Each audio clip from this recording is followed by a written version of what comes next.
This podcast is a member of the Place to Be Nation family. Visit us at placetobenation.com, the only place to be in your pop culture world. Welcome to the Marvel Age Masterclass podcast with host Ben Morse. Episode 6, 1965, Part 2, with Nick Duke.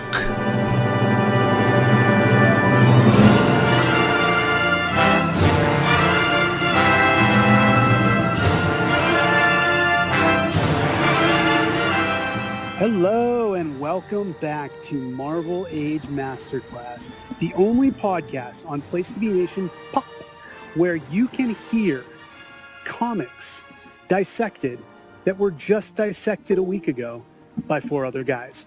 My name is Ben Morse. I am the host of Marvel Masterclass. I'm coming to you from my backyard in beautiful, hot Las Vegas, Nevada, the entertainment capital of the world. It's about 107 here. Got a nice sweat going, and the cicadas have just started to make noise, so we should probably get down to business before they're too loud. One of those four guys, as always, is joining me, and that's Nick Duke. What's going on, man? Not much, man. I am excited to talk a little bit more Marvel with you, sir. Of course, we talked a lot of DC on our first episode, so we got to try to... It seems to be a recurring theme for your show that DC inevitably works its way into the conversation.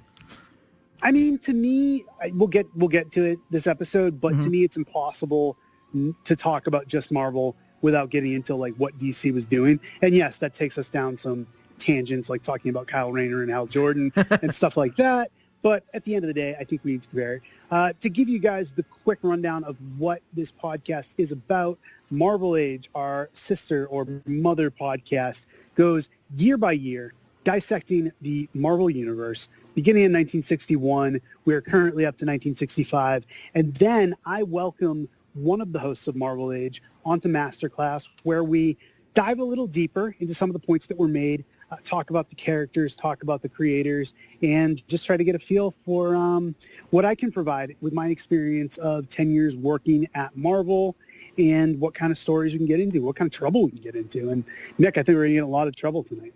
God, I hope so. You know what? The last time out, I had a lot of fun doing this. 1965 and Marvel is obviously, I think the Sarcastic Four are in agreement at this point that it's the best year we've read so far. But this episode, I'm especially excited about talking to you because we're going to talk about my favorite characters to this point, those being Thor, Spider-Man, and Doctor Strange, as well as a pretty landmark issue of Avengers. So lots of stuff to discuss, lots to unpack. So before we dive into that, we'll talk about it throughout the show, and you guys integrated into your episode. But I want to start off with talking about Steve Ditko, who everyone knows at this point passed away a couple weeks ago. Co-creator of Spider-Man, co-creator of Doctor Strange, landmark artist, one of the pillars of Marvel in the early days. Along with Stan Lee and Jack Kirby, basically created the Marvel Universe. So I'll let you go first, Nick. Let's talk a little bit about Ditko, his influence, especially. I want to get from you how you've reappraised Ditko after rereading some of this early Spidey and Doctor Strange. What is your kind of new take on Ditko within the last few months after re-exploring this material? I mean, I think most people know that Ditko he's best known as an artist, but I think what I've come to realize through this project is he was so much more than that. Like, absolutely. I believe there becomes a certain point where Amazing Spider-Man, they actually credit Ditko with the plots because he was the driving force behind, primarily Spider-Man and Doctor Strange at this point. And his storytelling sensibilities, not just his art, were driving both of those characters to be, two completely different things from anything else we were seeing across the comics landscape at that point.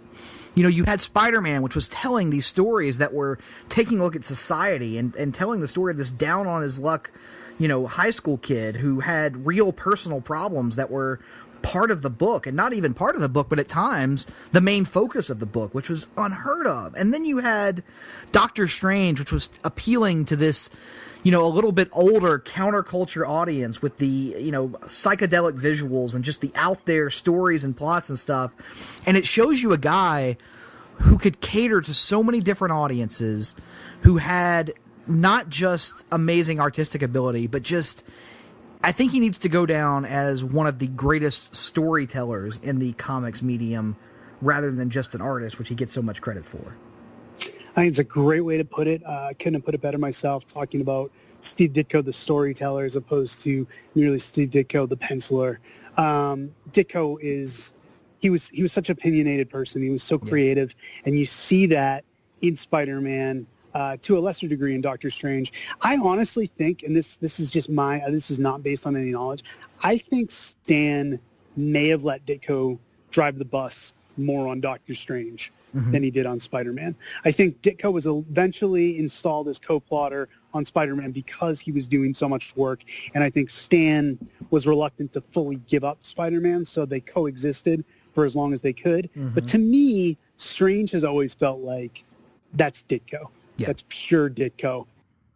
Really, plotting and going from there. The other thing I say about Ditko is when you look at him in contrast to Jack Kirby, which it's impossible not to do. Right. Because they are the two artistic influences at the beginning of the Marvel Universe. To me, Kirby was the big bombastic action guy, but Ditko was the one who could really bring out the humanity of his characters. To me, he's the one who was drawing it was much more of a departure from the normal Silver Age style of comics art that you would see elsewhere, with kind of the square-jawed, super heroic, everyone's leading man, leading lady type stuff. That Kirby, for all his skill, was as guilty of that as anyone else. I mean, look at Fantastic Four; they're all, the exception of the Thing, they're all movie idols. Yeah. But you look at Ditko and the way he drew Spider-Man and his supporting cast; they look like normal people. Right. They look like real people. Like he was very much a predecessor to the Neil Adams of the world. I would look actually, someone who I think is a good comparison to Ditko is Chris Weston. Okay. And, people who have come more recently. But just that idea of, I'm going to draw out, you're going to see the flaws. Like the villains are these grotesque characters in some ways. But even the heroes, even Peter Parker, does not look like, a model. Right. He looks like a real teenager. Right. And then I think you flip over to Doctor Strange, and I think the reason that Strange works, I don't think it would have worked the same if Kirby had drawn it. Kirby definitely could have nailed some of the stuff we're going to talk about tonight, when he got into kind of the big cosmic concepts. But I think the fact that Ditko could do that, but ground it with a sense of realism, like Doctor Strange still looks like a real guy. And he's facing these fantastic foes, whether it's Dormammu or Eternity or Mordo or Nightmare.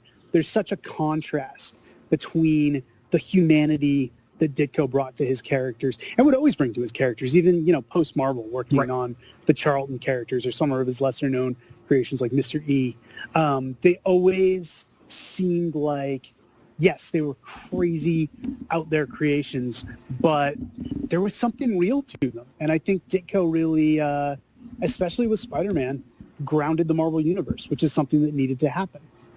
Yeah, and I mean, that's really the interesting thing, though, is it's his work, especially at this point in the Marvel Universe, has such a dichotomy to it, because you talk about him grounding it with Spider-Man, but then he also takes it to these otherworldly places that to this point had not really been seen with Doctor Strange. So it's like this, it's this guy walking between two worlds and just absolutely knocking it out of the park in both aspects. So it's really remarkable to look at the variety he was able to accomplish just really doing those two characters at this point.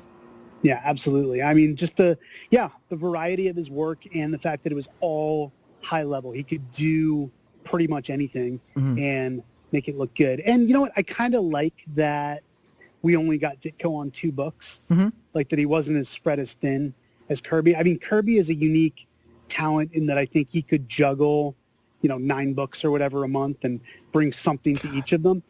Ditko probably could, but there was something about having him on less books and making him feel more special, more like a treat, that I think really worked in his favor.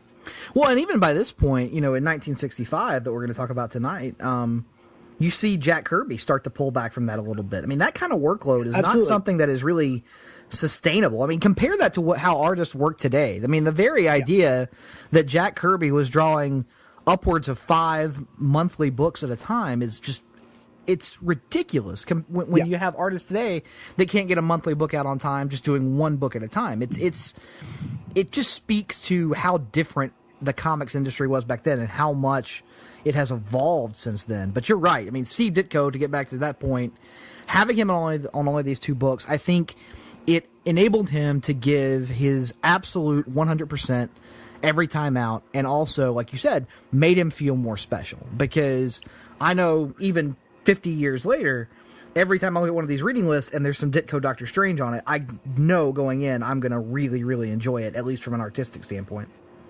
Yeah. Agreed on all things Ditko. He was a genius. He was a giant. It almost feels weird to be like, oh, he will be missed or anything like that, because he was so far removed from comics that it doesn't really feel like, oh man, this is like a loss that we're really going to feel. I mean, it sucks to say it, but doesn't it feel kind of like he's been gone for years already? Yeah, absolutely. 100%. And you know, I don't have any Steve Ditko stories from working at Marvel. I wish I did. But no, I never had any contact with him whatsoever. I don't think most people who worked there did. He was just, the interesting thing was we knew where he worked. Like, we knew where his office was. Like, we had the address of his office, I think, because we were still sending royalty checks or whatever. And some people, like I remember Tom Brennan, who was an assistant editor and eventually an editor on the Spider-Man books when I was there. I think at one point he went and like knocked on the door, but like no one answered. So it was like the ultimate Steve Ditko story. You know, he got nothing out of it. Yeah. I'll end with a trivia question. Who was Steve Ditko's last great creation for Marvel? Oh, for Marvel, God, you're gonna stump me on this one. I'm gonna guess, take a wild shot in the dark, and say, oh, let's see. I'll go Mary Jane. Ditko came back for a few shots in the 80s. That's right. And for the most part, it was working on established characters. Right. But in one story, he co-created the unbeatable Squirrel Girl. So that was Ditko's last contribution to Marvel. I always thought that was kind of cool, because it's like, I think I got that mixed up, but because I had Steve, but for some reason I thought it was a Gerber and not a Ditko. So there you go. No, Squirrel Girl was a Ditko, and I thought always the great thing about that was he contributed, you know, all these weighty, emotional, conflicted characters with Spider-Man and his villains and his supporting cast and Doctor Strange and all these epic characters, and he went out on this cult classic, you know, upbeat, positive character who to this day is a fan favorite, and maybe one of his most lasting legacies, which is great. Yeah, and somebody who apparently is set to get the live action treatment in a show that's going to come to the eventual Disney streaming service whenever that launches. So that should be interesting. So there you go. We'll see Squirrel Girl live on. But we are not talking about what's coming out in the future. We're talking about what came out decades in the past. Again, before you jump in, you guys want to listen to the latest episode of Marvel Age, where they cover the first half of 1965. We're now going to dive into the second half of 1965. And let's start with Earth's Mightiest Heroes, as you guys did. And that means we're talking to Mick about Avengers number 16. Now, this is a historic issue, one we've kind of been waiting for. I feel like every episode we tease something big's coming in Avengers, something big's coming in Avengers, and this is where something big indeed came in Avengers, as the entirety of the original remaining cast of Iron Man, Wasp, Giant Man, and I guess Thor didn't leave in this issue, but left soon after. I think he leaves in the next issue because he's off in another dimension during this one. Yep. But they're all gone. Captain America gets a new team of recruits. It's Hawkeye, it's Scarlet Witch, it's Quicksilver, it's Cap's kooky quartet. Basically, what happens here is Avengers goes from being Marvel's answer to Justice League, which is all the big solo heroes in one book together, to being something wholly different. And that was this kind of ragtag team, didn't really fit. 3 former villains, Right. one character who's just a paragon of virtue trying to work with them, and just kind of doing their own thing. Now, the interesting thing to me here is, again, in a lot of ways, this would set a template for team books to come. Because the reason, to my understanding, that Stan Lee made this change was he wanted to leave the big moments for the bigger characters in their own titles. Like, he didn't want to do something big with Iron Man in Avengers when he could just do it in Tales of Suspense. He wanted some characters he could play with a little more. So he took characters he liked that he had created in other books, Hawkeye from Iron Man, Quicksilver and Scarlet Witch from X-Men, and basically now he could do this more ongoing, more so. You'll notice in the subsequent issues, it immediately gets much more soap opera-y. Many more like romantic stuff with Hawkeye and Scarlet Witch, and just the ability to do more with these characters. Now, the reason this was so influential is you would eventually see Justice League go this way, but it took a while. Immediately after this, you did have a lot of Justice League writers, classic writers, guys like Steve Englehart and Jerry Conway and the like.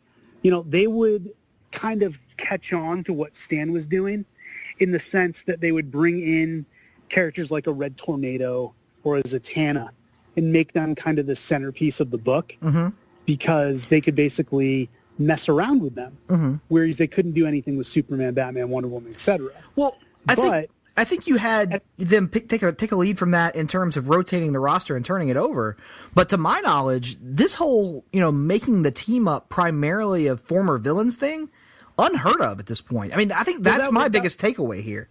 Yeah, that was going to be my next point, is that while Justice League introduced the characters they could touch more in the book, they never jettisoned the Big Seven.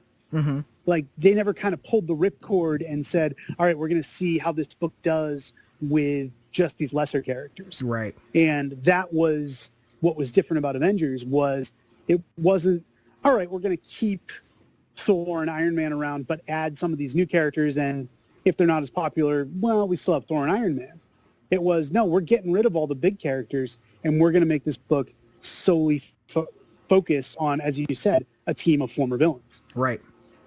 Yeah, it was so risky. I mean, looking back on it now anyway, I mean, I don't know how risky it was considered at the time. I don't know what the sales on Avengers were like or anything like that. But looking back at it now, to not only turn over the entire roster practically in the course of a year, but then to also, populate the roster with former villains and align them with a character in Captain America who hadn't been appearing up until the year before in monthly comics in decades, essentially. That's a pretty ballsy move on Stan's part. And it definitely, like you said, freed him up to do pretty much whatever he wanted to with Avengers. And it makes me very interested to see how Avengers evolves as a title going forward. Because to this point, I would say, based on the stuff we've read for our reading list, Avengers has been historically relevant, but not necessarily the highest quality book on our reading list. And I'm wondering if perhaps that takes a little turn here.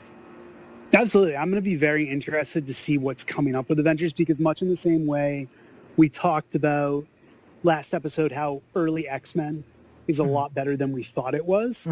Now that kind of the shackles are off, and I feel like Stan, and to a lesser extent Jack, and I don't know how much longer Jack stays on Avengers, but I feel like Stan's getting to write the type of book he wants to write. Now, the only thing I'll say, and I'm going to touch on this with another character who we're going to discuss later in this episode, I don't know if Avengers, even as it was composed, was scratching the itch completely for Stan, because he already had Fantastic Four. Right.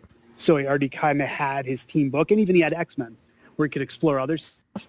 But I do think, putting the roster this way, bringing in some interesting characters who really weren't getting a chance to fully shine in their books. Like, we got teases of Quicksilver and Scarlet Witch and X-Men, but we didn't really, we didn't get to see them as protagonists.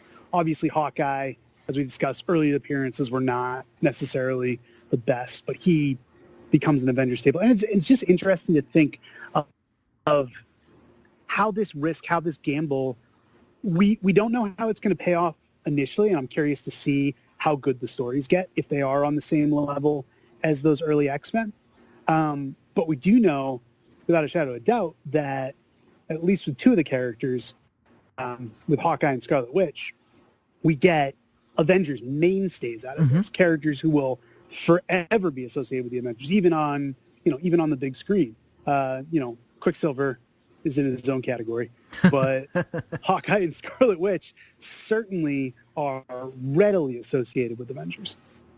Yeah, absolutely. I mean, to the point that, Hawkeye we saw as early as the first Thor movie when it came time for the MCU to become a thing. Hawkeye is a character who, when I think of the Avengers, I always picture Hawkeye as being there. Scarlet Witch, not so much, even though I know she's a mainstay, but you're absolutely right. Both of those characters, I would argue at this point, are more associated with the Avengers than they are any other aspect of involvement in the Marvel Universe. I mean, I guess you could argue about that with Scarlet Witch. Some people will say she's more associated with the X-Men or what have you, but when I think of both of those characters, I think of Avengers. So absolutely. And Hawkeye for me was always the quintessential Avenger. Right. He was the guy that Captain America in some ways is the quintessential Avenger, but eventually Cap would also get his own solo series. Hawkeye, for the most part, has been a guy who, if you wanted to read the Adventures of Hawkeye up until very recently, you had to follow Avengers in order to get him. And I agree with you. Scarlet Witch was not necessarily, to me, as much of a mainstream Avenger. And I think that's why she's, comes in the second movie and not the first. But Hawkeye, for sure. Probably my favorite Avengers character growing up. Wow. I always liked Hawkeye. I thought the archery angle was cool.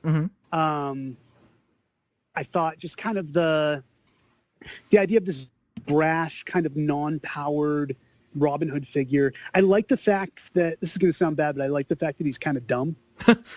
Compared to all these geniuses. Yeah, that's true. Despite the fact that he did have a lab in his first appearance. But I like the fact that this was the kind of guy who he would fall in love very quickly and very hard and would make bad decisions as a result. And I think Fraction and Aja's eventual take on Hawkeye was kind of everyone's take on Hawkeye taken to the extreme. Right. He really was the everyman Avenger who made bad decisions and was just kind of this likable loser. I think they tapped into what made Hawkeye work, and I think he always, to some degree, kind of shined in Avengers because of those reasons. I definitely always think of him when I think of Avengers, because I don't know if you remember this, because as we discussed on Hard Traveling Fanboys a couple of years ago, he was on the classic Captain America and the Avengers side-scrolling arcade game that had the video games. It was him, Vision, Iron Man, and Captain America, and so for whatever reason, those are the first four. That's why him and Vision were always Avengers to me. Yeah, exactly, because that was my first exposure to the Avengers as a concept when I was a young kid. Yeah. And I played the hell out of that game. It was an awesome game. So fond memories of Hawkeye in that context for sure.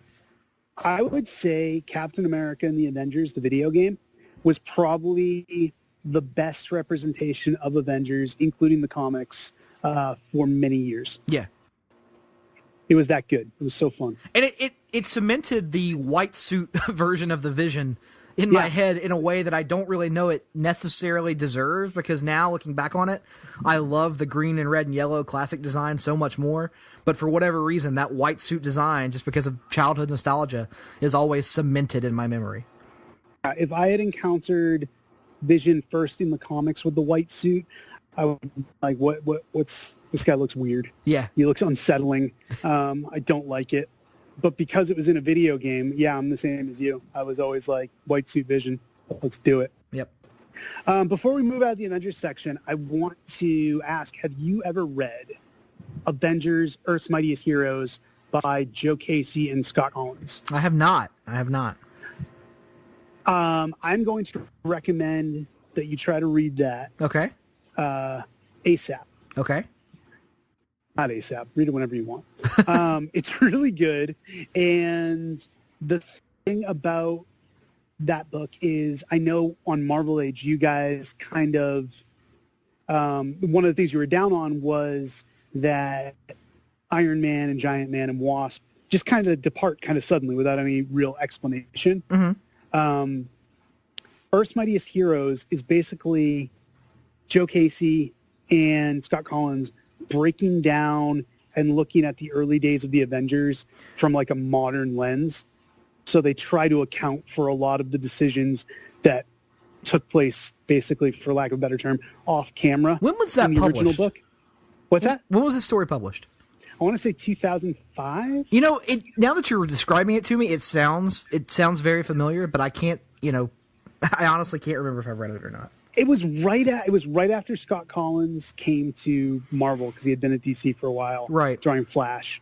It was like his first big post-Flash project. Like, I know he did a few issues of Avengers with Jeff Johns and with Chuck Austin, mm-hmm. but this was like his big chance to really let loose. And Scott Collins is one of my favorite artists of all time. Oh, for sure, for sure. So I just, to me, he is the Flash artist. And it was his chance to cut loose. But the cool thing to our interest tonight is that Joe Casey gives a lot more weight to Iron Man in particular and why he left the team early on. And he does a really good job of making it seem like a natural decision. So definitely, that's a good series for anyone who's listening to read, is Avengers Earth's Mightiest Heroes by Joe Casey and Scott Collins. Check it out on Marvel Unlimited. Yes, let's move on to one of the guys you wanted to discuss, mm-hmm. and that is the amazing, spectacular web of Spider-Man.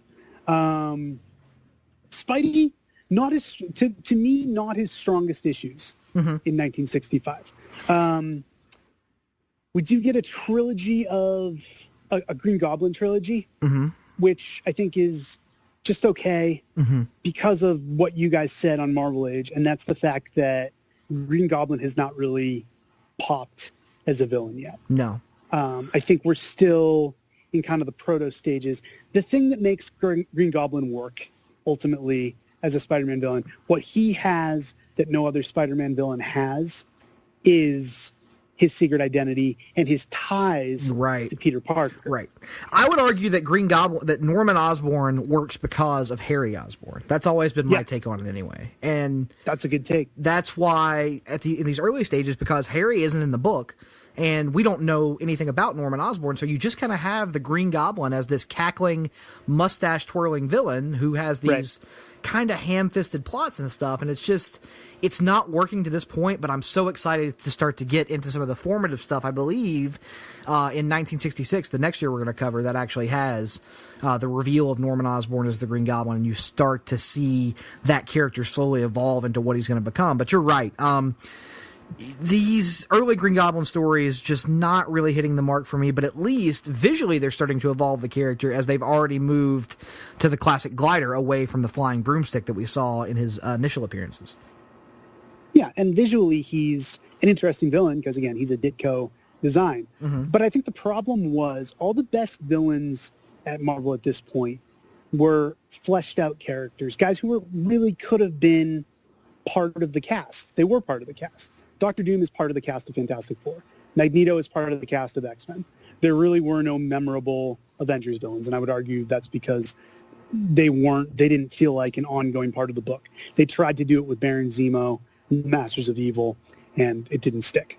But Green Goblin is not so much a character at this point as he is a gimmick. And I think the gimmick, and I'm not talking about the gimmick of being a goblin, the gimmick of being creepy, any of that stuff. The gimmick is that we don't know who he is. Right. Like, it's a very one-note gimmick. And to Stan and Steve's credit, to do the long game that they wanted to do, which was to make his reveal of who he is actually matter, they needed to build up stories with him as us not knowing who he is. Mm-hmm. It was kind of a double-edged sword because in order to build him up, they had to keep him a mystery. But in order to keep him a mystery, it almost made the character uninteresting because there's not a lot to him. Yeah, and you couldn't, by the same token, you couldn't just have Norman Osborn appear in every one of his stories, or else it would have, telegraphed the reveal. So you're kind of working in this limbo right now where you don't have Norman, you don't have the Goblin's identity revealed, and so you're kind of just having to tread water until you can get to that reveal. So yeah, I think you're on exactly. Treading water is a perfect term for it. I think Stan in particular knew they were sitting on a great payoff, and that once they revealed him, this would become a great villain. And we'll talk more about the reveal when we get there and kind of, Stan and Steve's divide on it. But I think, they were really operating under their like, well, we can't reveal this guy, but if we're going to make the reveal mean something, we have to have him show up every few issues. Mm-hmm. Yeah. Yeah, but, I'm intrigued to get there eventually on that reveal because I've heard so many things about the divide, between Stan and Steve and how that all came about. And I think it's interesting to look at these particular issues because, correct me if I'm wrong, but what I've always understood is that Steve Ditko just wanted it to be, quote, some guy, just some random reveal. And that's kind of what you get here with the Crime Master in this series of issues. So it's almost like if they had just gone forward with Green Goblin just being some guy, that would have been two big reveals in a row of just some guy. And that would have felt a little bit, I don't know. In hindsight, it feels like it probably would have rang a little hollow. I think it would absolutely have rung hollow. I think, I get Ditko's argument to an extent that he wanted to...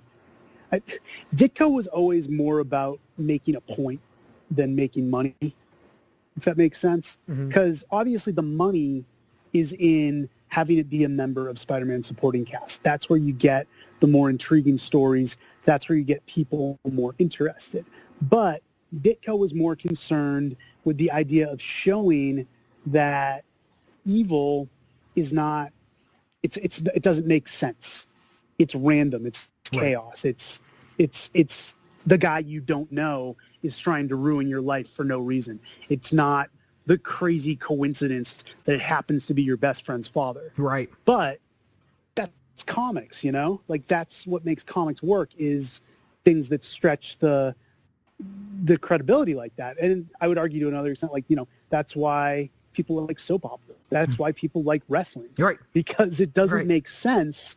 It's completely strained in terms of credibility, but it's the best storytelling option. Absolutely. If we wanted, random things happening for no seemingly, no reason, we would just live our normal lives and not escape into these forms of entertainment. And that's ironically, that's what Ditko wanted. He's like, I want to make a point that we need to make these comics like real life.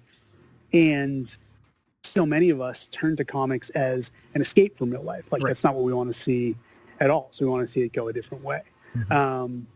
But yeah, I like that you bring up Crime Master because I think he basically, I wonder, and I think you guys already speculated this, so I'm not going to take credit for thinking of this, but I wonder if that wasn't Stan's kind of peace offering to Ditko I think it had to be, right? I definitely get that vibe. Knowing what we know now anyway. At the time, nobody had the ability to know the inner workings or know the story of the split, and nobody even knew that the split was coming back then. But looking back on it with all the hindsight, it kind of just feels that way, does it not?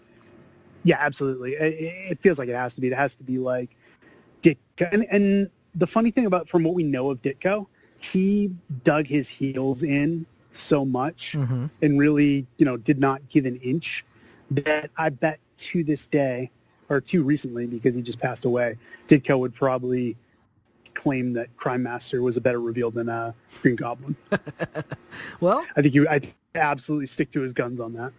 You're probably right based on what I know about him. Yeah, and that's unfair to say because we obviously don't know Steve Ditko. Right. And we've now moved into the speaking ill of the dead portion of. We're not really speaking ill. He was a pretty notorious guy for having strong opinions about things and not really backing down off of them. So I don't think sticking to his guns on him. All right. You persuaded me. We are not speaking ill of the dead. We're just characterizing them as kind of stubborn, and intractable. The other issue of Spider-Man that comes out, it's interesting because it's another, and you guys talked this one about, but it's another lame villain issue. Yeah. But it's also one of my sentimental favorite Spider-Man issues of the period. And I can absolutely understand that. Like, the villain sucks, but the story is fantastic, if that makes sense. Yeah. Molten Man completely uninspired. Probably Stan and Steve spent so much of their time crafting this awesome personal exploration into Peter Parker's life, his high school graduation, the revelation with Liz Allen, which I love and we'll talk about in a sec, all the good stuff with Jonah, with Aunt May, that probably by the time they remembered they had to put a villain in this issue, they were just like, oh, whatever, something, some dude. And Ditko gave him a decent visual, and he's fine. Like I joked, maybe Stan or Steve just walked by and saw an issue of Green Lantern with Goldface on it, and they were like, "Yeah, that'll work. Goldface. Let's do our own version of Goldface." Yeah, Goldface will work. Said no one ever. No, but the beauty of this issue is, once again, Spider-Man and Peter Parker get to break ground in comics as Peter Parker gets to be the first comic book hero, first teenage character in particular, who really gets to grow up, who gets to move beyond high school. And it was think about the fact that at this point in the 1960s, you had, this is going to come out of left field, but you had Archie, which was already like 20 or 30 years in at this point, and was making significant success and money, probably not, breaking the bank, but Archie did fine for himself off the fact that these characters were perennially in high school. And you had this kind of safe setup.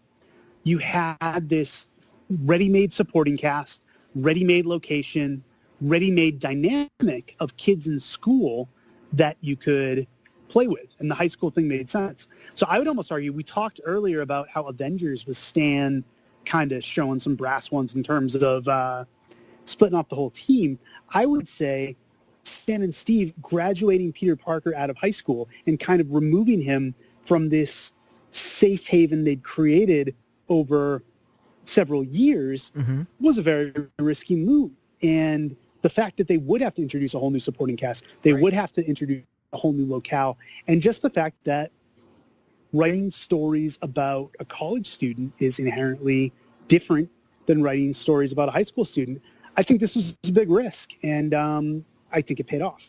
No doubt. I mean, like you said, the biggest thing here is that we're going to see over the next year or so the supporting cast be greatly overhauled. I mean, you're still going to have J. Jonah Jameson, you're still going to have Betty Brant for a little bit, Aunt May, there are going to be some pretty reliable constants in his life, but you're also going to see, like you see here, Liz Allen leave the book. You're going to see Flash Thompson take on a little bit of a different role. You're going to see new characters come in. I mean, it is remarkable to think about the idea that Spider-Man at this point, from everything I understand, was both a critical and commercial smash success, and yet they're changing, almost half the book here in this one issue. Right. It just goes to show you that at this point they were so confident in their storytelling sensibilities that it didn't feel, risks didn't feel risky because everything they were doing was working. And so you get to do things like this because you have this self-assurance that, no, this is going to work because almost everything else we're doing at this point is a home run. So I can't wait to delve more into this in the years to come, to look more at the college age Peter Parker years.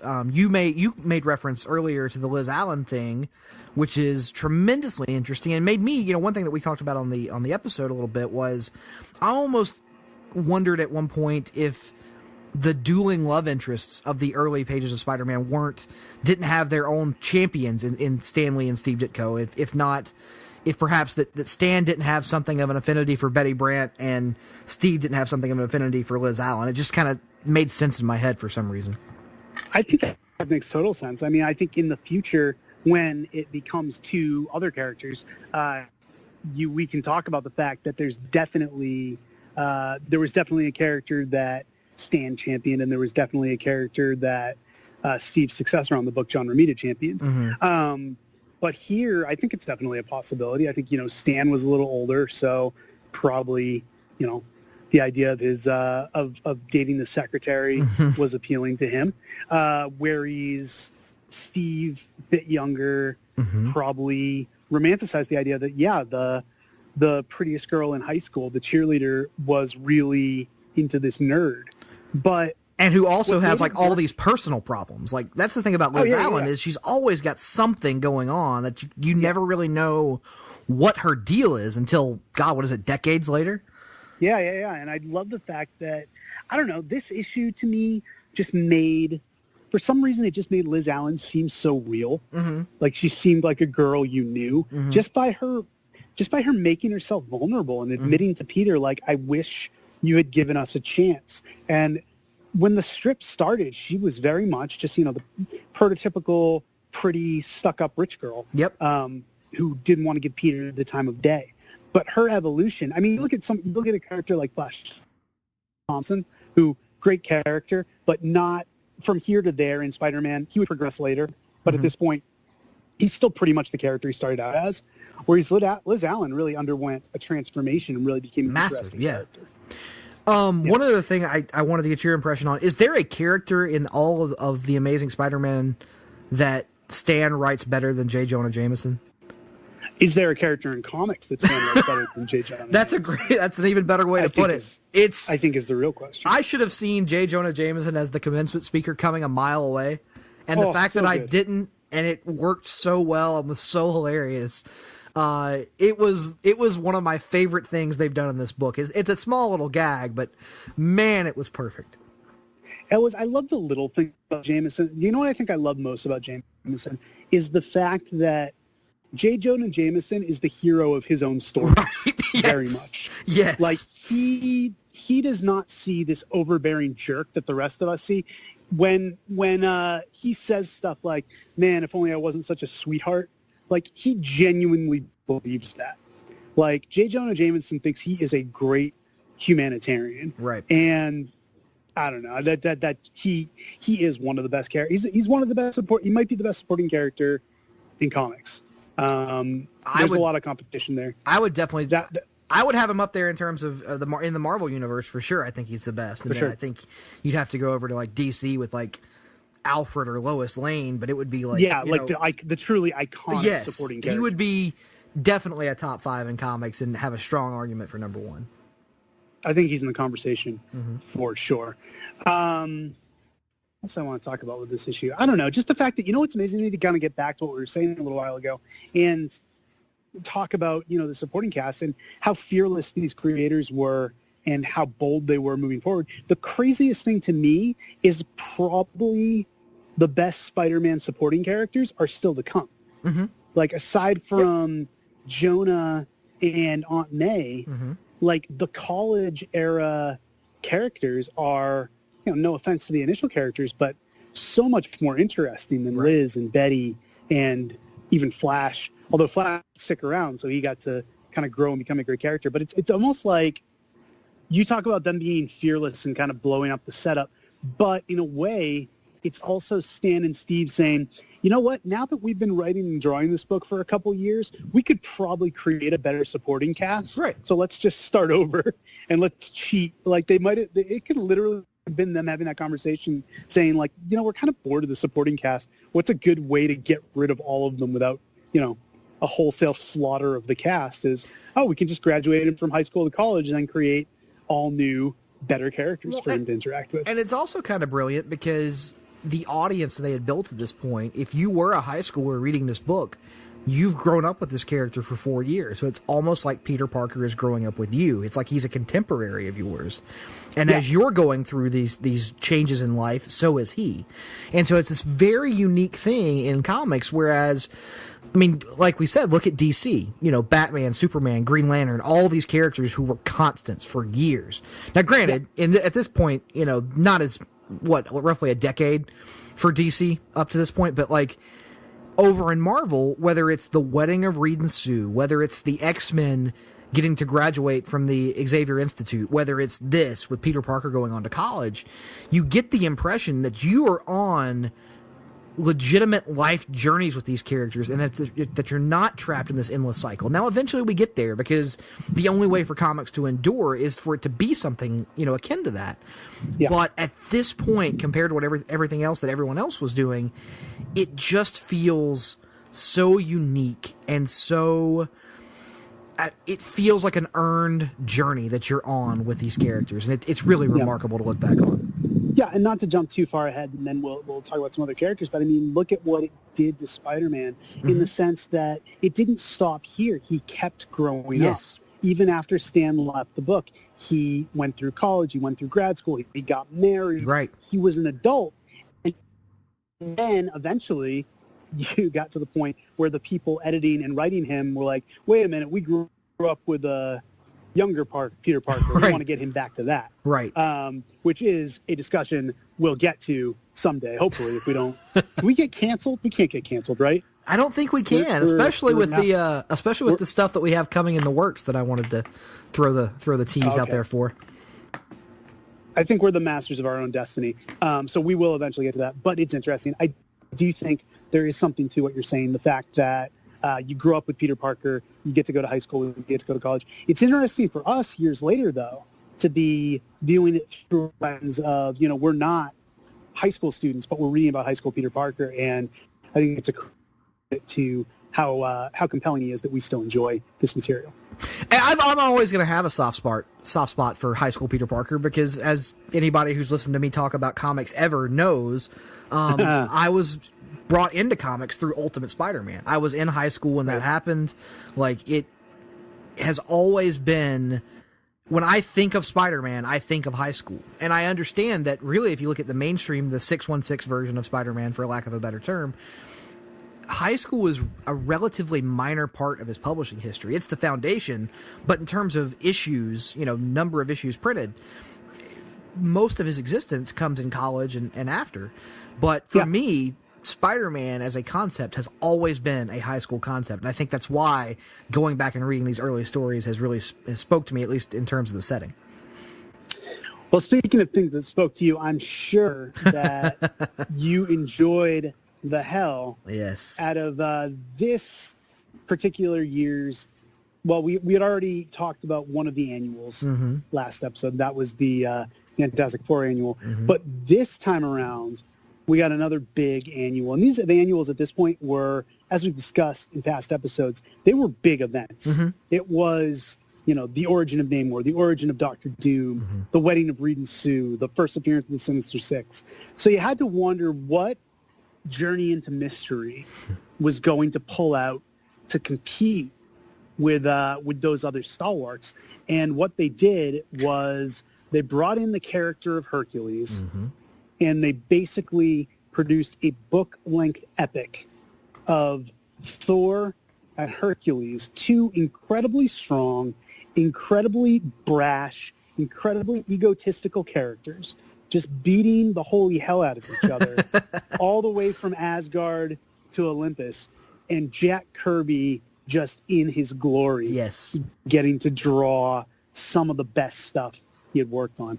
As a Thor fan, how much of a sweet spot did this hit? Oh, this is fantastic. I mean, when you think of this classic Silver Age Jack Kirby Thor, this is one of the first things that pops to mind because, yes, you think of all the wonderful architecture that he often gets to draw in Asgard and all the different settings and all the different places, the realm hopping he can take you to, but you also think of just dynamic action sequences. And this is, for my money anyway, one of the best Thor action sequences of the first 15 to 20 years of Thor storytelling.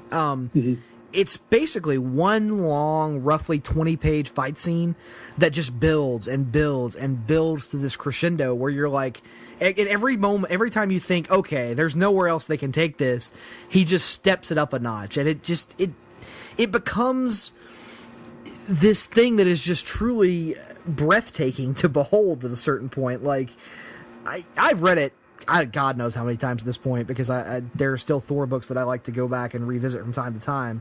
But the moment when Thor literally rips up the ground from underneath Hercules' feet and pulls it out from under him like a carpet is still one of my favorite moments in comics, just because of how inventive it is, the way that Jack draws it. Everything about this issue, man, it's just fantastic. And plus, you start to see the expansion of going beyond just the Norse mythology in the Marvel universe. You start to see the Greek mythology, and we'll see mythology as a concept become a bigger and bigger part of Marvel, which it another thing that sets them apart from DC. Yeah. You know, their own little takes on these classic mythological stories that a lot of people, you know, at least had fundamental knowledge of. Yeah, I like that they didn't shy away from that. Like, I feel like you would see versions of Hercules and of the Norse gods and the Greek gods in particular with Wonder Woman would show up in DC, but they'd always be villains or supporting characters. They'd never be headliners the way Thor and eventually Hercules would become. And to me, again, that was something like you said, it made Marvel different. They weren't afraid to tap in to these concepts and say, all right, how can we make them work in the context of the Marvel universe? How can we take a Thor and ground him with some of the things they did in terms of making him Don Blake and, you know, making him have to learn humility and all this other stuff. Sticking with this issue for a sec, I love the fact that we had just gotten year previous a great Hulk versus Thing fight. And Hulk versus Thing was kind of the standard for Kirby drawing these big extended fight scenes that, like you said, he would become noted for, and this would become kind of his signature. What I like about Thor versus Hercules is that it stands out from Hulk versus Thing in the sense that Hulk versus Thing is, you know, powerhouse versus underdog. It's Thing having to fight smart because he's never going to be as strong as Hulk. With Hercules and Thor, these guys are literally opposite numbers of each other. Yes. Like, they can keep punching each other and throwing shit at each other, and it doesn't matter because they're both equally strong. Right. Anything Thor can do, Hercules can do. Anything Hercules can do, Thor can do, to the point where it made sense that the fight doesn't really get stopped by like a knockout or anything like that. You have to have, to use a wrestling term, outside interference. Right. You have to have that come down.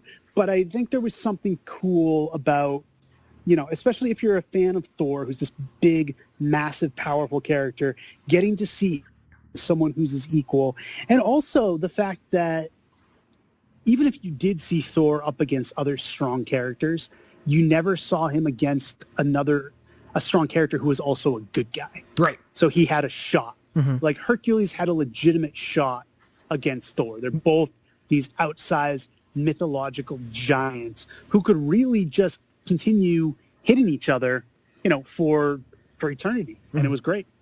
I think Thor is a lot like Superman in the regard that his most interesting villains are the villains that can challenge him emotionally and intellectually, and not necessarily the villains that are sheer physical threats. Like, I've never been a guy who's a big Mangog fan or anything like that, because you know, Thor to me is a character who, it's just so hard to suspend disbelief that he could be physically threatened by pretty much anything. But, you know, you can emotionally get at him. You can throw him off his game inside his head. There are different ways to attack him using his massive ego. And so, to this point in Thor's publishing history, you hadn't really seen him physically challenged. And so here in this Hercules book, to see him with matched up against a foe who, like you said, is a good guy. Novelty. Right, and who is every bit his equal. It's the first time we've really seen it. And so there's this genuine intrigue, and the fight is so damn good that even though it does have, you know, like you said, outside interference, a little bit of a dusty finish, you don't necessarily care because the journey that you went on was worth it. Yeah, the journey into mystery. Absolutely. But yeah, I love this issue. I love Thor against Hercules in general. Man, I'm on a Scott Collins kick this particular thing, because I'm thinking of Thor Blood Oath by Michael A. von Oeming and Scott Collins, where there's a great Hercules versus Thor issue. The one thing that's noteworthy, I would say, also about this issue is that if you've read modern comics and you are a fan of, say, Greg Pak and Fred Van Lente's Hercules, that is not the Hercules you get here. No. In terms of personality. No. He really is just Thor version 2.0. He's another Thor for Thor to fight. And Stan doesn't make him stand out. I think Hercules would suffer over his first couple decades of existence in the Marvel Universe by the fact that he was always seen as, well, if you can't get Thor, you can just slot in Hercules. He was very much the B-team Thor. It wouldn't be until the 80s and writers like Roger Stern on Avengers would really lean into the aspects of the mythology that that Hercules was, such a raging ladies' man, just, would go after anyone, and kind of almost making him Thor's Thor, in the sense that, Thor liked the ladies, so Hercules loved the ladies. Mm-hmm. Thor had a big ego, so Hercules had an even bigger ego. Right, that's the thing. All the things that most characters find annoying about Thor, Hercules takes them to such a degree that Thor finds them annoying. Exactly. That's what. Yeah, he's a great foil. But you're right. That doesn't really come along for a long time. But once it finally does, it's totally worth it. Like, it totally reshapes that character and makes him stand apart. Yeah, it's going to be interesting because we're going to read about, depending on what our reading lists give us, we're going to see some Hercules in Avengers coming up. Mm-hmm. He is in Avengers for a good long stretch. And I'm interested to see, because I've never read those issues, I'm interested, and I don't know if you have, I'm assuming no. I probably have, because they were on a Thor chronology I did a long while back, where I read, every book that Thor appeared in from Journey into Mystery 108 up through, what was it? Up through the Thunderstrike days, which killed my will to continue. Wow. No, you know what? You might not have read these issues, though, because there are issues of Avengers that have Hercules and not Thor. Okay, then yeah, maybe not. Yeah, because he like literally in the next, it might be as soon as 66, he joins doesn't even join, like he's basically an ally alongside the Cap's Kooky Quartet. And we can talk when we get there about whether or not, the Stan was hurting for lack of Thor in Avengers and kind of brought Hercules in as a substitute. But we'll get there. But Thor versus Hercules, always good stuff. More good stuff. And Nick, I know that I'm going to kind of let you loose on this one, because I know, given your effusive praise on Marvel Age, over in Strange Tales, Liam Ditko really expanded the world of Doctor Strange. He went on a 12-part quest or journey or adventure where ultimately the final boss was the Dread Dormammu. Mm-hmm. But we got pretty much all the characters we come to associate with the Doctor Strange Extended Universe. We got Mordo, we got Cleo, we got the mindless ones, we got all the greatest hits, leading to the introduction of one of Lee and Ditko's most inspired creations, that being Eternity. That was kind of the end game of what they were doing here. It was ultimately, because it was in Strange Tales and it was only, so many pages every month, a 12-part series didn't necessarily add up to what we think of as a 12-part series. But man, you can talk about it a little more, how much Lee and Ditko were able to get out of what they're doing with Strange. And then I want to talk a little bit about the appeal of Strange as kind of an exploratory character, and I'll get more into what I mean by that. Mm-hmm. But first, I want to just hear you gush about how good this story was. I mean, it's amazing. Like, if you were to take this story and try to retell it today using modern storytelling techniques and sensibilities, this is one of those runs that would be collected in an omnibus. Like, yeah, there is so much story they pack into this that it feels like it's 12-page stories that probably today would be something like 40 to 45 full-length issues. I mean, it really is that dense. And I don't say dense in terms of accusing it of being inaccessible in any way. It's just that's how stories were paced back then. It moves at a clip. It takes you from location to location across the globe. It takes you from dimension to dimension throughout this universe that they've built for Doctor Strange. It introduces you to all these different, or not introduces you, but really brings back all these different characters who have played a role in Doctor Strange's adventures to this point, and they tell the story that is so epic in scope. something that you really didn't even know was possible with Doctor Strange at this point, because his stories have kind of been more focused. They've kind of been one-offs, 12-pagers that might run into 2 or 3 different issues, but usually wrap up there at the most. But here, going a full 12 parts is something that feels just unprecedented. And the fact that they do all this, it almost serves as like the perfect bow tied on top of the first 2 years of Doctor Strange stories, while also that ending, man, sets up what feels like could be the next 4 or 5 stories to come. I mean, whether it's Dormammu smarting from its defeat, whether it's, the fallout with Baron Mordo, whether it's his rogue followers that are still disciples of his out there gunning for Doctor Strange, whether it's the bomb planted in the Sanctum Sanctorum, there are so many plot elements that we still don't even see fully resolved here, that it really is a perfect example of what serialized storytelling was at this point in the Marvel Universe. I really can't say enough good things about it. And then you throw on top of all of that the iconic and just mind-blowing visual designs that Steve Ditko was bringing to the title for both characters and locales, and it really takes on a look and a feel totally unlike anything else, not just in Marvel at the time, but in all of comics.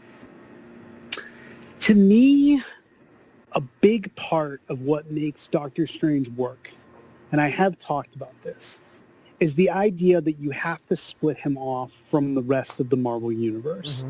As tempting as it is to make him an Avenger or to have him interacting with Spider-Man, and there are great stories with both of those things happening, I think Strange is so powerful that you need to kind of separate him from everything else.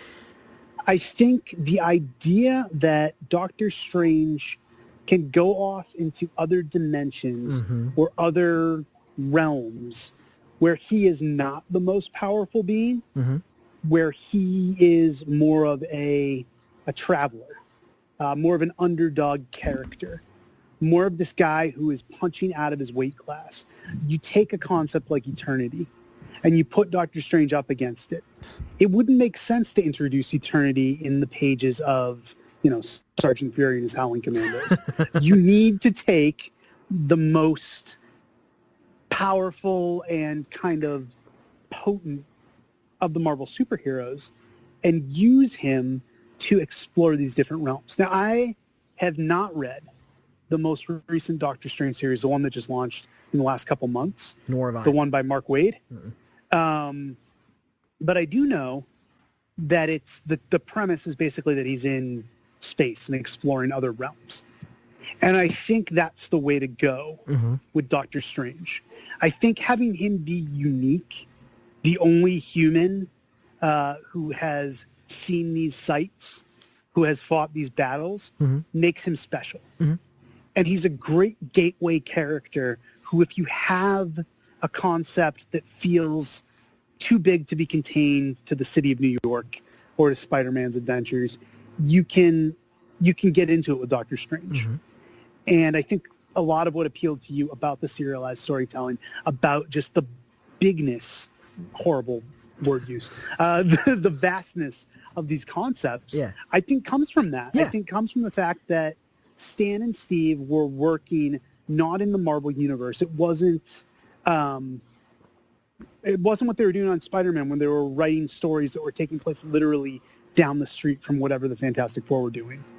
This is, they opened up a whole new world to explore with Doctor Strange, and I think the series benefited greatly from it.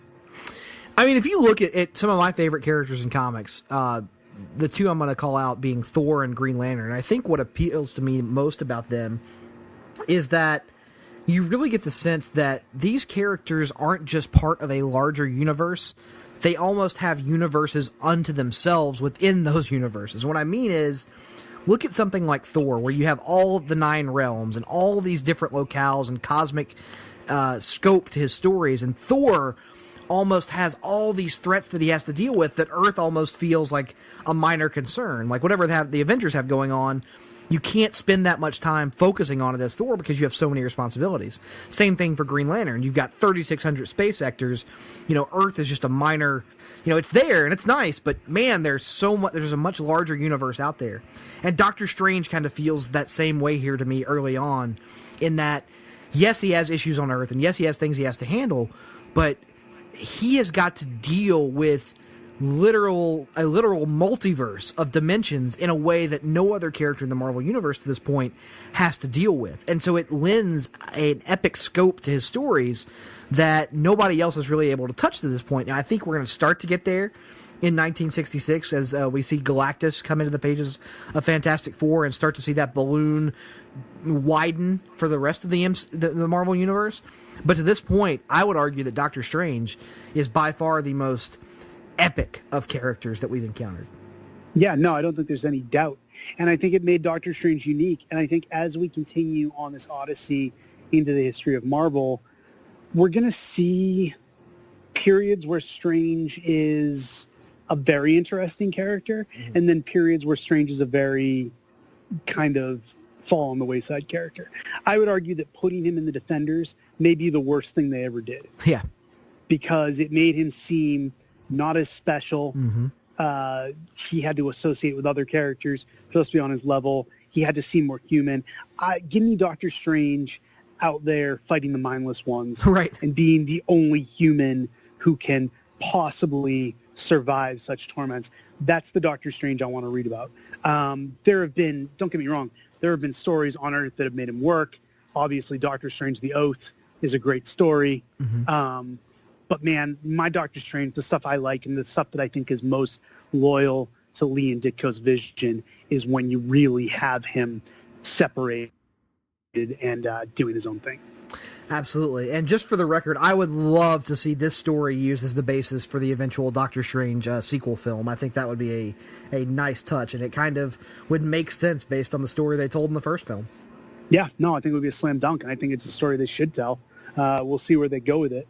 Before we leave Strange behind and move on to our last topic of the evening, I do want to touch on the fact that you guys really gave a lot of shine, you in particular, Nick, gave a lot of shine to the Dread Dormammu for this particular year. Yeah.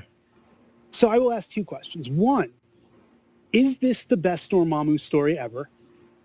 And two, what makes Dormammu work as a villain in this story that hasn't necessarily translated over to some of his other appearances?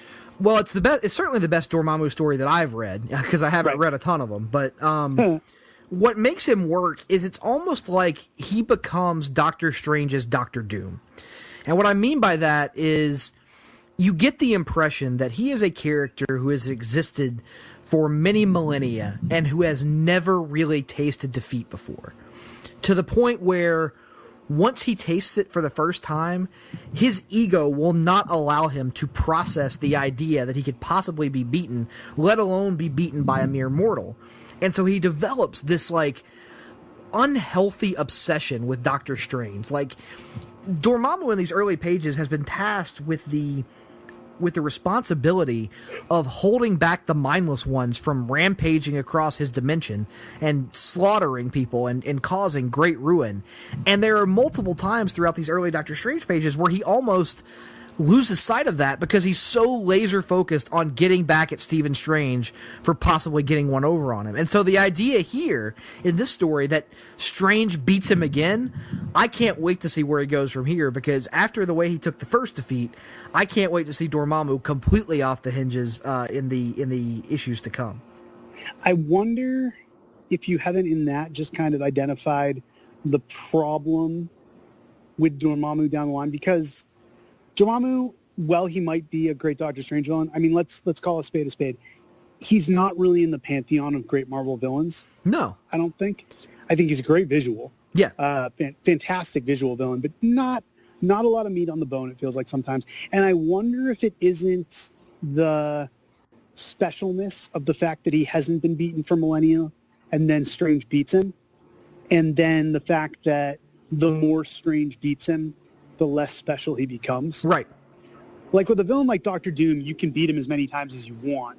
He's got so much to him that he can keep coming back for more. With Dormammu, really the appeal to him is that he's ridiculously powerful. So once you see him taste defeat, and it's almost like, again, to go back to wrestling, it's the first time you see the monster heel lose, you know that, he can be beaten. Right. And all of a sudden he's not as special anymore. So I wonder if that's kind of what applies here to Dormammu. That makes a lot of sense, and I think it's something we'll probably see, because you're right. Like, I wouldn't ever consider Dormammu to be a top-level, general Marvel villain, but, he kind of is, next to Baron Mordo anyway, the main Doctor Strange villain. Yeah. And at least in these early stories, that's something that I feel is warranted. Now, we'll see how other writers handle him in the future, how they decide to take that character forward, because I think there is a potential for him to become something of a one-note character, but to this point, for this story, that's not the case. Absolutely not. So we said that Doctor Strange is only 12 pages in Strange Tales. That means something else has to be going on in those other 12 pages. And at least for part of 1965, those 12 pages were devoted to a new look at a familiar character, and that is Nick Fury, agent of S.H.I.E.L.D. A lot of us, of course, are much more familiar with this incarnation of Nick Fury, yes, as opposed to the Sergeant Fury incarnation. You guys made the very astute point on Marvel Age that I think he was... outside of, I don't know if Superman and Batman, well, I guess Superman and Batman had multiple books at this point, but certainly Fury was the first Marvel character to have, to star in multiple titles simultaneously. As you had Sergeant Fury and his Howling Commandos still going, and now Nick Fury is over in Strange Tales doing this Nick Fury Agent of S.H.I.E.L.D. gimmick. Now, the one thing you guys didn't cover because it wasn't on your reading list, and I don't know if you knew this or not, was that Nick Fury was introduced into the modern Marvel universe in the pages of Fantastic Four. I did not know that. Okay. Yeah, so in it's the same issue that has the first appearance of the Hate Monger. Okay. Basically, an older Nick Fury shows up working for the FBI. So kind of like a proto Agent of S.H.I.E.L.D. type deal. Okay. But clearly, Stan and Jack loved this character. Right. They wanted to do something with him. I think their desire to do something with him combined with a desire to want to tell these spy stories that, again, we're very much, you can nitpick over whether or not it's Man from U.N.C.L.E. or James Bond. I think at the end of the day, it's always James Bond. But, they wanted to do these spy stories. They thought Nick Fury was a character who had potential. I think they really like the idea of bringing him into the modern Marvel universe and giving him a place. And what they end up doing is creating a lot of cool concepts, a lot of neat framework. Kirby doing some really good work as far as drawing the technology and drawing the spy adventures, but really S.H.I.E.L.D., and you might remember what it was an acronym for back then. Oh, God, I don't. I don't. It's Supreme Headquarters something. It's terrible. Supreme Headquarters International Espionage something. Something. Yeah, it's really unimportant. But in the pages of Strange Tales, we get Nick Fury as an agent of S.H.I.E.L.D. We get the concept of S.H.I.E.L.D. We get the helicarrier. We get Hydra. We get everything that would eventually work. But for whatever reason, it just doesn't click under Lee and Kirby, which is very weird. Yeah, but, it's tough because, like, I dig the idea of an espionage book set in this version of the Marvel Universe, and I think the plot of it is fairly interesting, but I kind of feel like just picking up Nick Fury wholesale from World War II and dropping him into the story doesn't necessarily work, and it isn't until a few years later with Jim Steranko and some other subsequent writers where you start to play up the idea of Fury as the, like, paranoid spy that the book and the concept really starts to sing. Yeah, I think you're dead on. I think that obviously we'll get to the Steranko stuff, which really elevates Fury and S.H.I.E.L.D. and Hydra, all these characters to a whole nother level, to the point where they would become staples of not just the MU, but the MCU as well. I mean, S.H.I.E.L.D. is a central part of the Marvel Cinematic Universe, and of the Ultimate Universe. Oh, yeah, for sure. But I think in this case, yeah, you nailed it. It's Stan and Jack trying to fit a square peg into a round hole. They had a cool character in Nick Fury, but they had already found a place for him. With Captain America, making him the man out of time, making him part of the Avengers worked. It immediately catapulted him into the Marvel Universe. He was a hit. With Nick Fury, I think people didn't mind seeing him as Sergeant Fury, but yeah, they weren't clamoring for the modern day adventures of Nick Fury. The spy and espionage genre was clearly something that could be mined in the Marvel Universe. It had a place in the Marvel Universe, but I just feel like the best stuff that Lee and Kirby did was kind of tee it up. Almost, you know, if it's basketball, these guys gave the assist, and someone else had to really drive it home. And are you suggesting that it was a gift for later writers? I was not going to say that, because that is that's just an overused trope that it's been beat into the ground. No, I was not going to say. I was struggling for ways that I was using a ham-fisted basketball analogy to maneuver my way around saying the words you wanted me to say. That's how far I went. Listen, here on Place to Be Nation Pop, we lean into our stereotypes and our bad catchphrases. Yeah, no. Well, I think I've created. Yeah, all right. Let's lean into it then. Yes, Stan and Jack left a gift for later creators, right, with the creation of S.H.I.E.L.D. and bringing Fury into the modern universe. And I think, again, you nailed it by saying that once Steranko got a hold of him, and Steranko's whole thing, whether you read his Captain America or his Fury, is the paranoid hero. You know, it reminds me of that show, The Prisoner. Right. Which I've never watched, so I don't know how it reminds me of it. But it's like that in the sense that I think because there were DC stories that were based on The Prisoner, so that's where I got it from. When they what was it? What was the book that DC did that was like very it was right after Final Crisis. It had Nemesis in it. I'll look it up and talk about it in the next episode. Yeah.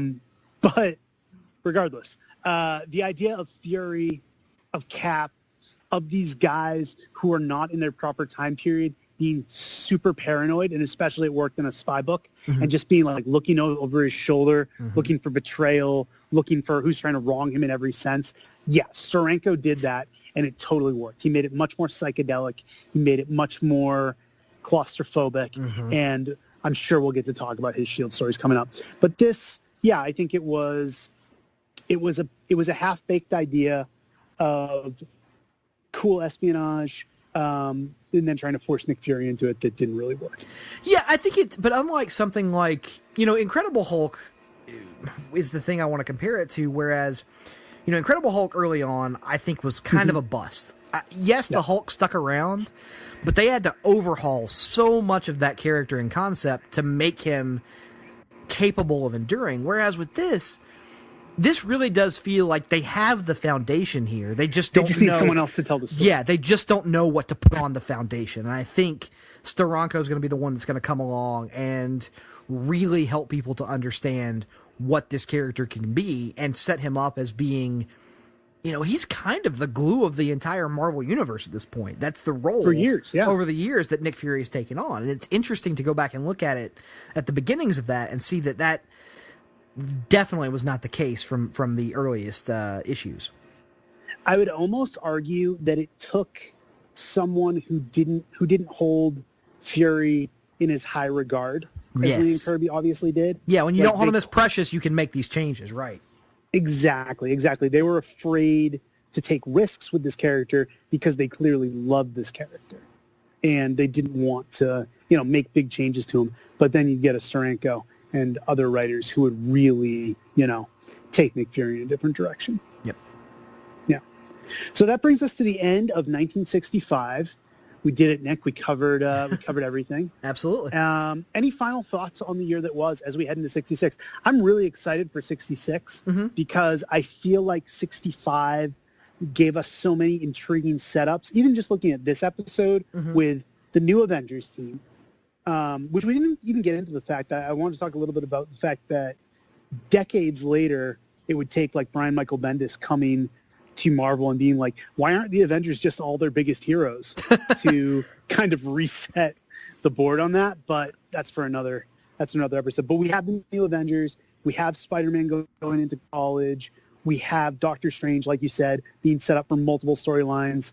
And we have all this stuff paving the way for what should be a pretty interesting 1966. Yeah, I think, especially when you look at it from the Avengers standpoint, 65 was the final step of Marvel laying down the building blocks of the universe, because now you've got Spider-Man moving on from high school into college. You've got the Avengers roster turning over. You have got the Fantastic Four with the finally the wedding of Reed and Sue. So you have all these things in place, and now you can take it to the next level. 65 to me has been by far the best year we've read so far. But I get the impression that bigger and better things are on the horizon in 66 and out through the end of the decade. Absolutely, man. I'm looking forward to covering it. Nick, I told you before we got on this call that I'm greatly enjoying what you and your partner in crime, Greg Phillips, are doing over at Hard Traveling Fanboys. Thank you, with sir. Dark Knight Month. Yes. Crazy July. to think it's been 10 years, man. 10 years. It's ridiculous. I remember seeing Dark Knight at a movie theater in New Jersey with my wife, who asked me why it was so long, which would pretty much set up our relationship as far as going to movies together. Yeah, but you guys are speaking of so long, you guys are doing epic shows to show your love. And I said to you over the phone that I think there are a lot of people who don't love anything in life as much as you and Greg love Dark Knight. And that's definitely true. The Dark Knight, as you will hear if you listen to our most recent episode, it's my favorite movie of all time. Like it became that very quickly upon its release, and has never really, nothing has ever approached it in the years since. And part of that is just the feeling that it gave me the first time I saw it in the theater, that nothing has ever been able to recreate. It's my favorite take on my favorite character. And if you want to hear me gush more about it, go listen to the most recent episode of Hard Traveling Fanboys. Next up, we'll be finishing off the trilogy with a look back at Dark Knight Rises, and then wrapping up Dark Knight Month, we're going to do a countdown of our 5 favorite scenes from across the trilogy, which will be pretty tough to narrow down, I think. And from what I understand, Hard Traveling Fanboys is a fairly long-running podcast. Yeah, we are about the longest-running weekly episodic comic book podcast in all of Place to Be Nation. So there you are. There you have it. Of course, you can also hear Nick regularly on the Marvel Age podcast, which will be delving into 1966 coming up very soon. As for me, this is pretty much it, guys. I just do Masterclass, and then I go into a hole for the rest of the month. No, I'm very active on Twitter at Ben J. Morse. I'm very active on Instagram at Ben Morse 882. And Nick, of course, we're both very active on Facebook, where you can visit the Place to Be Nation Comics Facebook page and talk to us about anything. Yeah, I mean, reach out to us if you want to get the reading lists that we're doing for this Marvel Age project. We'll be happy to get those into your hands, and that way you can read along with us and be prepared for each episode as it prepares to drop. We're going to be doing 1966 Part 1, as we mentioned, in the next episode of Marvel Age. And so if you're listening and you want to read along, just real quick, we're going to be covering Amazing Spider-Man 31 through 33 and 39 through 40, as well as Fantastic Four 46 through 53. So if you want to, go subscribe to Marvel Unlimited, the Webby Award-winning Marvel Unlimited, I might add, go subscribe to that and read those issues. That way you'll be ready to go when the next episode of Marvel Age drops. And if up to this point you've been wondering what the big deal is about Fantastic Four and you haven't really gotten it, this next episode should hopefully turn you around on that. I'm looking forward to it. I've enjoyed the Fantastic Four we read at this point, but I know it has not quite hit the heights that I know the book is famous for. Absolutely. And we'll have more editions of masterclass coming up covering 1966 Part 1 and beyond. I had some people reach out to me about wanting to make guest appearances on the show, so we may move from a 2-man booth to a 3-man booth. I don't know how soon that's going to happen, so stay tuned. Well, you are what you're going to get. You are the master of Masterclass's destiny, so I look forward to hearing what you got on the horizon. Totally ripping off something I already said earlier this episode. It's almost as if I was giving you a gift. There you go. There you go. There you go. All right, I'm embracing it, guys. Thank you for listening to Marvel Age Masterclass. Please hit up me, Nick, and the rest of the gang. We are eager to talk to you about Marvel Comics and all other things. Until next time, class dismissed.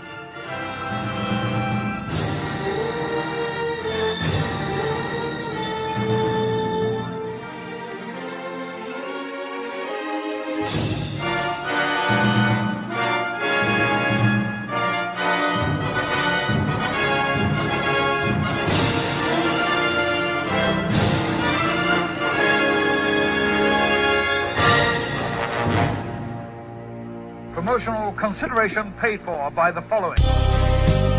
Hey, pro wrestling announcer Kevin Kelly here. I want to make sure you are all subscribed to all the great feeds here at Place to Be Nation. It's really easy to do. Just head to iTunes or your preferred podcatcher app today and search and subscribe to the Place to Be Nation wrestling feed, which of course includes the full archives of the Kevin Kelly Show, the Place to Be Nation pod feed, and the Pro Wrestling Only feed. Subscribe, listen, and then rate us and leave feedback today.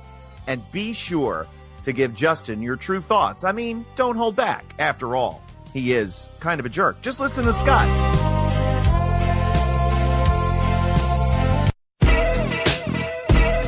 Place to Be Nation's JT Rosero and Chad Campbell here. We want to let you know that we have a ton of great podcasts available to you on iTunes, Stitcher, Google Play, and PlaceToBeNation.com. We offer them to you on 2 great feeds. On the Place to Be Nation Wrestling feed, we bring you the Mothership, the Place to Be podcast, along with Main Event, Survey Says, the Monday Night Wars, and our monthly pay-per-view reaction show, as well as Jeff Learns Wrestling. In addition to these full-length shows, we also deliver special network podcasts and pod blasts on topics old and new. Over on the Pro Wrestling Only feed, we dive deep inside the wrestling business with a stacked army of experts leading the way.